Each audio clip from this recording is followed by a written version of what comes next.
বদরের যুদ্ধে আল্লাহ তাআলা যখন মুসলমানদেরকে জয়যুক্ত করলেন এবং কাফেরদেরকে পরাজিত করলেন, তখন মুসলমানদের হাতে যারা বন্দী ছিলেন তাদের মধ্যে হুজুর সাল্লাল্লাহু আলাইহি ওয়াসাল্লাম এর চাচা হযরত আব্বাস রাদিয়াল্লাহু তাআলা ছিলেন।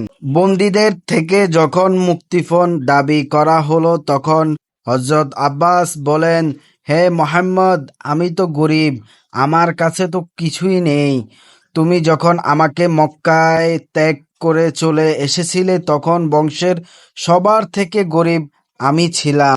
হুজুর সাল্লাল্লাহু আলাইহি ওয়াসাল্লাম ফরমালেন, তা ঠিক, তবে আপনি যখন কাফিরদের সাথে বদরের যুদ্ধে আসার সনস্থ করলেন, তখন আপনি চাচী উম্মে ফজলকে গোপনভাবে যে স্বর্ণের পাতগুলো দিয়ে এসেছেন সেগুলা গোপন করেছেন কেন? হযরত আব্বাস রাদিয়াল্লাহু তাআলা এই কথা শুনে আশ্চর্য হয়ে গেলেন এবং হুজুরের এই আদর্শ জ্ঞান দেখে মুসলমান হয়ে গেলেন। সুবহানাল্লাহ। আমাদের হুজুর সাল্লাল্লাহু আলাইহি ওয়াসাল্লাম এর কাছে কোনো বিষয় গোপন নেই। আল্লাহ তাআলা হুজুরকে প্রত্যেক কিছুর জ্ঞান দান করেছেন।